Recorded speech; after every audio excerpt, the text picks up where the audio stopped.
Olá a todos, sejam muito bem-vindos a mais essa sessão do Synergy. Eu sou Sheila Moraes, sou Head de Customer Success aqui da Thomson Reuters. Estou nesse time há mais de 10 anos, sempre atuando aí iniciativas de relacionamento com cliente e experiência. Hoje nós vamos falar um pouco sobre a experiência da Anima Educação, né, um grupo bastante significativo na indústria de educação do Brasil. E eles vão contar um pouquinho para a gente como tem sido a experiência com o Legal One.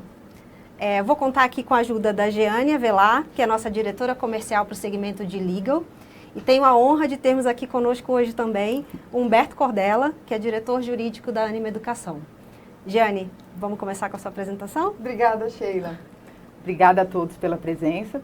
Para nós é um prazer estarmos aqui juntos nesse momento especial com um dos nossos principais clientes.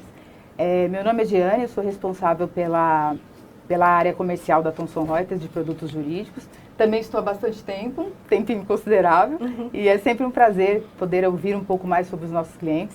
Doutor Humberto, gostaria muito que você se apresentasse também. Muito obrigado, estou verdadeiramente honrado por esse lindo convite que a Thomson Reuters nos fez, para ter a oportunidade de contar um pouquinho do que foi essa jornada, o que foi essa transformação, como verdadeiramente a gente, com o auxílio da tecnologia e com um software maravilhoso, a gente conseguiu chegar a resultados inacreditáveis. Humberto, bom, mais uma vez, muito bem-vindo e obrigada pelo seu tempo, né, por estar aqui com a gente. Eu queria começar o nosso bate-papo fazendo uma retrospectiva, olhando um pouquinho antes até da aquisição do Legal One, né? Quais eram os desafios que vocês tinham, né? O que vocês estavam enfrentando naquele momento? Um grupo gigante como a Anima Educação, muitos usuários, muitos alunos, enfim. E o que levou vocês a decidirem pelo Legal One no momento dessa escolha para ajudar como solução, para suportar esses desafios que vocês tinham no dia a dia naquele momento? Para estruturar essa resposta, preciso contar um pouquinho da história da Anima. Em 2003, a Anima iniciou com uma universidade chamada UNA. Em 2006, adquiriu a Unimonte, uma universidade em Santos, a UNA em Belo Horizonte. E ali já havia uma necessidade de ter uma organização, mas ainda assim, como era uma empresa relativamente pequena, não se sentiu uma necessidade muito grande.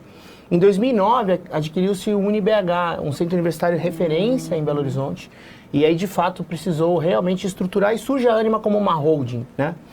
E naquele momento, a gente tinha um jurídico que era formado por um único gerente, que era o jurídico 1.0, e a solução adotada naquele momento foi uma solução local, que tinha ali seus desafios, mas que para aquele momento, para aquele cenário, para aquela empresa daquele tamanho, atendia a realidade, né?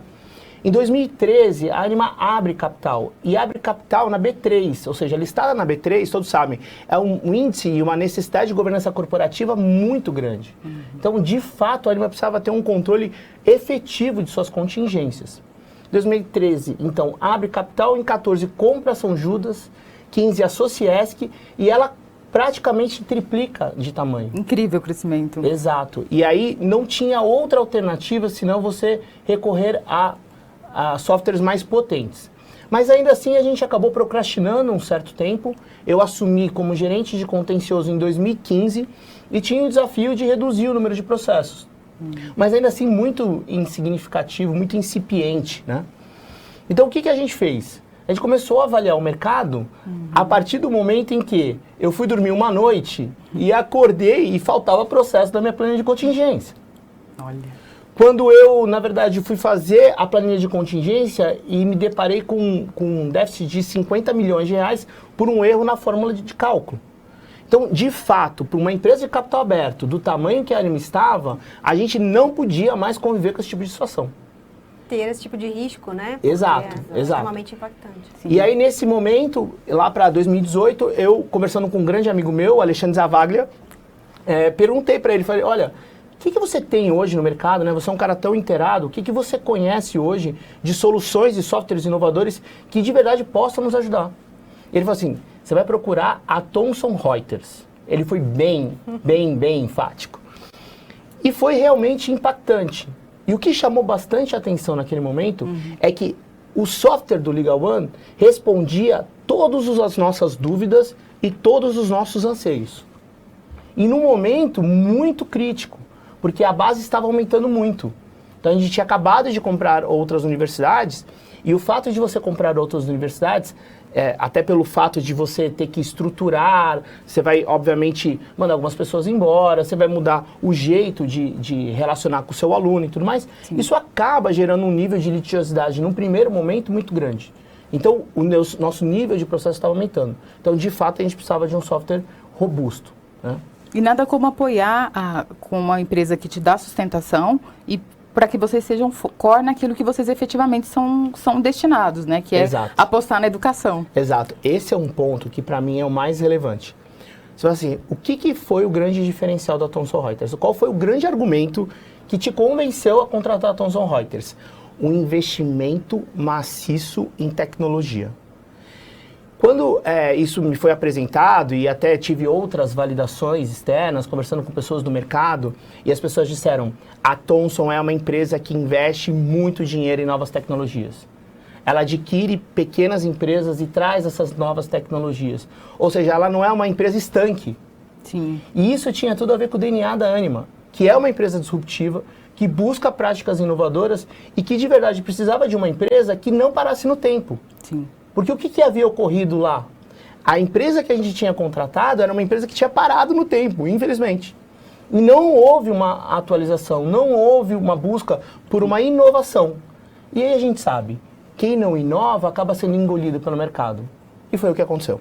E é um pouco do que você falou, né, Humberto? Assim, acho que não só pensar em quem vai te ajudar naquele momento, mas nos seus planos de crescimento, né? Então, quem que me ajuda também a traçar esse cenário de crescimento que você estava prevendo. A longo prazo, né? Exatamente. É uma decisão que se toma de uma corporação agora, mas com foco no futuro. Exato. E esse ponto que vocês falaram é muito relevante. E eu vou explicar por quê.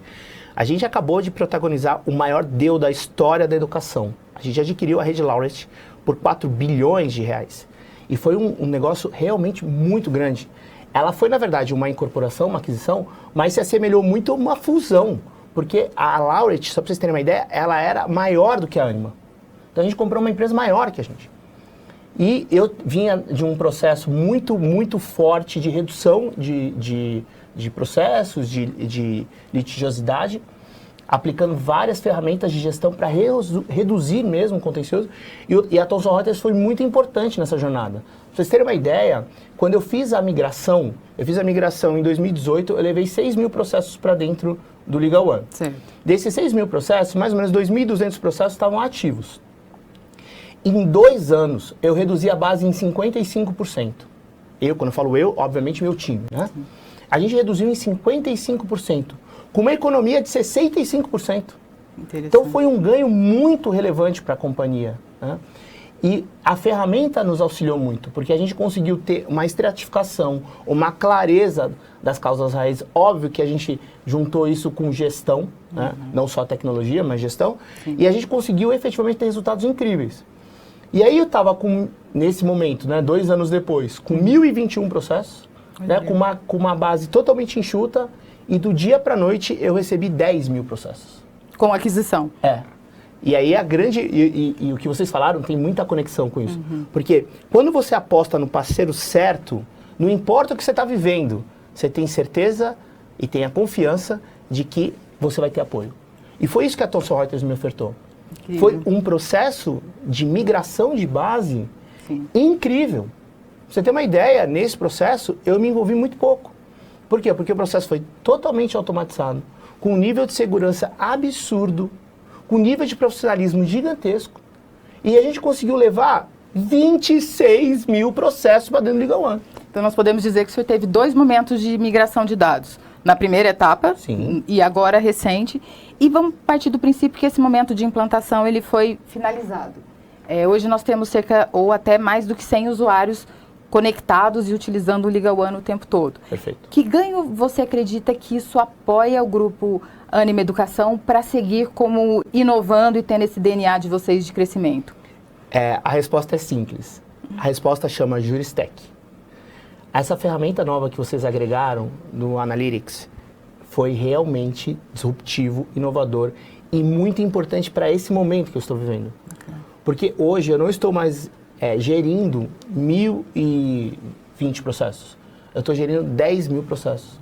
E eu não consigo mais fazer isso se eu não tiver uma ferramenta como essa, que me dá, em tempo real, todos os indicadores, me dá todos os movimentos, me mostra exatamente aonde está o incêndio, como eu devo agir. E aí, lógico, de novo, a gente, obviamente, a Anima, ela tem HSM dentro da sua corporação. Sim. Então, nós, como executivos, somos treinados nos conteúdos da HSM. Então, a gente aplica conteúdos do Jim Collins, a gente aplica conteúdos e ferramentas do Michael Porter.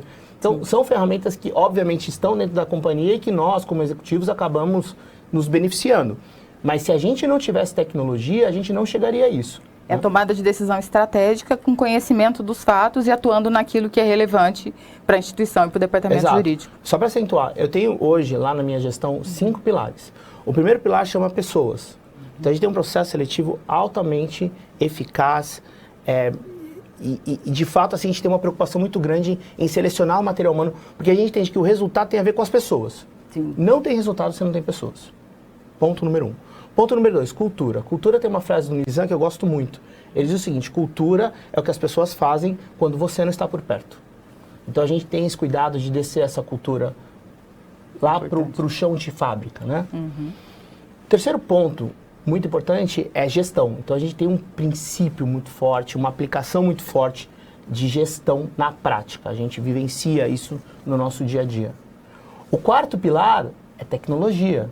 E aí a tecnologia, eu acabo trazendo os melhores players para me auxiliar nesse processo. Procurando parceiros fortes que te apoiem nesse processo. E o quinto é a perícia no ofício. E aí o ProView ajuda muito. Então a gente tem hoje uma biblioteca vastíssima que ajuda a gente ter qualidade na entrega. No sentido de pesquisa de jurisprudência, de jurisprudência, a pesquisa obviamente doutrinária. Então isso traz uma qualidade para o jurídico da Anima muito interessante. Então, com base nesses 5 pilares estratégicos, eu tenho hoje o grande desafio de reduzir a base hoje de 10 mil processos para 2.200 processos. Não tenho dúvida que você terá sucesso nesse pleito. Ah, obrigado. Inclusive, isso ajuda na escala, né? Tanto para você ter redução de custos e de produtividade, né? De pessoas ali atuando, que é uma grande questão aí para todas as empresas, né? Colocar as pessoas para fazer coisas inteligentes e não para ficar fazendo um trabalho que um sistema poderia estar fazendo. E o ganho de escala, né? Como eu atendo mais processos, mais clientes, com menos pessoas, né? Utilizando a tecnologia. Eu acho que tem um ponto importante também, né? Acho que os robôs capturando essas informações dentro dos tribunais traz insights muito importantes, porque os processos não ficam desatualizados, né? A nossa estratégia agora é quebrar. Hoje a Laureate, ela apostava muito em escritórios centralizados, em uma única praça. A nossa ideia é descentralizar. Então imagina o seguinte, eu vou ter miseravelmente aí uns 20 escritórios para administrar e para gerir. Se eu não tiver uma ferramenta como essa, se eu não tiver um apoio como vocês dão em treinamento, em suporte, etc., eu não consigo entregar isso. Então, assim, na verdade, quando você escolhe uma ferramenta, você não escolhe só a ferramenta. Você escolhe a ferramenta e tudo que vem por trás dela. Sim. Né? Bom ponto. Sim. Humberto, acho que falando um pouquinho de futuro, a gente até falou um pouco de futuro aqui, né, na sua explicação. Você já fomentou e a gente sabe, né, que a Anima é uma empresa referência aí, em inovação. Inclusive, vocês foram pioneiros aí em assinatura digital de diplomas e históricos escolares, né? Acho que está claro que para você, mas aí vou pedir sua confirmação, né? Se a inovação tecnológica realmente já é uma realidade e se isso também é uma realidade no departamento jurídico, né? Como é que você enxerga isso? E um pouquinho mais, acho que você já explorou um pouco, mas um pouquinho mais do que de fato o departamento jurídico da Anima está fazendo para se preparar para esse futuro, né? Como integrar tanto o departamento jurídico em si, como as outras áreas da empresa, né? Que a gente não trabalha isolado, a gente depende de outras áreas, enfim. Como é que está isso para vocês? Conta um pouquinho para a gente aí dessa visão de futuro. Contando um pouquinho da Anima, né? A Anima ela tem um posicionamento hoje dentro do ensino superior de qualidade com escala. Hoje a gente tem 24% do market share em cursos nota 4 e 5. Então a gente tem as instituições mais bem avaliadas do Brasil. E esse movimento com a Laureate é como se todas as PUCs pudessem se unir. Esse é o movimento que a Anima fez agora em termos de posicionamento de qualidade. E, obviamente, pelo fato da gente ficar muito grande, a gente precisa realmente de uma estrutura tecnológica muito importante, muito interessante. E isso veio muito forte para nós na pandemia. Então, só para vocês terem uma ideia, a Anima estava tão preparada para esse movimento que em 5 dias ela virou a matriz curricular dela, ela virou o jeito de dar aula para o digital. Incrível, que bacana. Então ela saiu do presencial, ela era essencialmente presencial, ela passou para o digital. Então, se eu não tiver esse apoio tecnológico, se eu não tiver parceiros como a Thomson Reuters, como a Oracle agora, que a gente vem apostando, então a gente está buscando os melhores. A gente não tem preocupação com preço. Até a gente estava conversando um pouquinho antes, quem discute preço não entende o valor que a ferramenta agrega. Sim. Eu economizei mais de 200 milhões de reais para a companhia. O que é o valor da mensalidade? Se eu não tivesse uma ferramenta como essa, será que eu economizaria? E o caso que o senhor citou no início, de acordar com uma situação inadministrável, uma situação de resgate de dados ou fatos em que acontece o tempo todo e é de conhecimento de público, isso realmente muda o foco do departamento jurídico, né? Você Exato. pode centralizar naquilo que... E hoje a gente trabalha muito, eu tenho 3 princípios que nos norteiam lá, tá? O primeiro é o seguinte, o jurídico tem que ser um jurídico viabilizador de negócios. Acabou aquele modelo do não, não, sim, sim. É assim, ó, não sempre que possível, não e sim sempre que necessário. Desculpa, ao contrário. Sim sempre que possível e não quando necessário. Então, o que acontece? Hoje eu estimulo muito minha equipe a achar saídas, a achar viabilidade para os negócios, para que o jurídico seja um parceiro, né? Antigamente o jurídico era muito visto como um lixo radioativo e ninguém queria passar perto. Como se, de fato, fosse o jurídico que gerasse todo aquele lixo. E hoje a gente tem um formato de gestão muito interessante que a gente consegue mostrar para a companhia, de um modo geral, onde estão os problemas, né? O segundo é autonomia guiada. Meu time tem que ter autonomia, ele tem que ter a segurança de que o líder dá a eles a possibilidade deles trabalharem escorado por princípios, e por isso que chama autonomia guiada, né? E o terceiro é o data-driven. Não dá mais para viver nesse mundo se você não for orientado por dados. Então, de fato, você ter uma ferramenta como essa te traz uma qualidade de dados muito limpa, muito confiável, muito bem estruturada. E aí, trazendo um pouco da questão da LGPD, você ter a certeza de que não vai ter uma invasão, que não vai ter um problema nesse sentido, Sim. que eventualmente acontecem problemas, mas que a Thomson Reuters sempre avisa. Sempre chega um e-mail, olha, estou com instabilidade no tribunal tal. Isso é transparência, isso é verdade, isso é consideração com o cliente, né? Então, eu acho que todas essas estruturas trazem para nós muita tranquilidade de uma parceria longeva, né? Por quê? Não por conta da Thomson Reuters e sim, mas por conta da mentalidade que paira dentro da empresa. Muito bacana. Bom, doutor Beto, não há dúvidas que o nosso papo foi bastante, pelo menos, engrandecedor para todos nós. Eu gostaria de falar uma última pergunta, aproveitando nossos minutos finais. Como o Grupo Ânima Educacional tem se preparado com a integração entre os dados? Porque sistemas avançados, eles obviamente são importantes, mas se eles não falam entre si, gera mais retrabalho do que ganho efetivo. Queria saber um pouquinho desse ponto, que eu acho que pode ser um ponto relevante para os nossos ouvintes. Excelente, ótima pergunta. A gente está vivendo exatamente esse momento. Então, a gente tinha um sonho de que as contingências saíssem direto do jurídico para o time lá da contabilidade, sem passar por planilhas. Porque planilha é coisa do século passado, né? Quem tem um sistema como Thomson Reuters e Oracle não poderia viver com isso. E a gente fez um processo de parceria entre as duas empresas e você vê assim, uma interação entre as duas muito interessante. E a gente conseguiu criar uma API em que os dados vão sair de dentro do Legal One direto para o ERP, que é o da Oracle, e isso tudo vai consolidado para dentro da auditoria. Agora, isso tudo não seria possível se a Thomson Reuters não tivesse uma ferramenta de auditoria. Porque qual que é o grande problema? Não é o dado, é a qualidade e a clareza do dado. Então, essa ferramenta de auditoria, que a gente foi recentemente apresentado por vocês, de verdade é altamente disruptiva porque nos ajuda a capturar os problemas. Onde estão os problemas? Onde os dados não são claros? Onde talvez o escritório falhou naquela informação? Aí, quando a gente teve essa clareza e percebeu isso, a gente falou, opa, agora sim, agora está completo. E agora a gente tem a certeza de uma esteira de produção mesmo, em que a gente vai, obviamente, gerar esses dados, mas vai levar isso para dentro do ERP da Ânima e para dentro da contabilidade, e obviamente isso vai ser auditado, hoje a gente é auditado pela PwC, então um critério de auditoria muito robusto, muito relevante, então a gente tem a tranquilidade de que isso vai, de fato, retratando e demonstrando a realidade que hoje a Ânima tem em termos de contingência. Incrível. Muito legal, muito bacana. Muitas experiências incríveis aqui, como, né, a Giane comentou aí, fazendo a última pergunta, a gente está chegando infelizmente ao final da sessão Queria agradecer imensamente, Humberto, aí pelo tempo, por todo esse depoimento, essa experiência que você trouxe para a gente. Com certeza isso vai agregar muito aí para os nossos ouvintes, né? E agradecer a Jeane por dividir essa sessão comigo. Humberto, muitíssimo obrigada. A gente está bastante feliz de estar podendo contribuir para essa história de sucesso da Anima. Eu que agradeço o convite, fico sempre à disposição. Aqui eu me senti muito à vontade porque eu estou falando com verdade. Eu acredito muito na ferramenta. Eu vivenciei resultados gigantescos e que me credenciaram hoje a estar como diretor jurídico, eu não tenho dúvida disso. E aí, por isso, também sou grato a Thomson Reuters, porque, de verdade, acabou me potencializando esse lado, me trazendo muita ferramenta e muita munição para conseguir combater tudo isso. Então, estou muito feliz de fazer parte disso, de contar um pouquinho dessa história. Espero que isso inspire você, que se você tiver alguma dúvida com relação a onde aportar as suas fichas em ter um software de acompanhamento de processos, acho que a partir desse momento, dessa conversa aqui, acho que não há mais nenhuma dúvida para você. Obrigada. Obrigada. Muito obrigada mesmo. Até logo. Tchau, tchau, pessoal.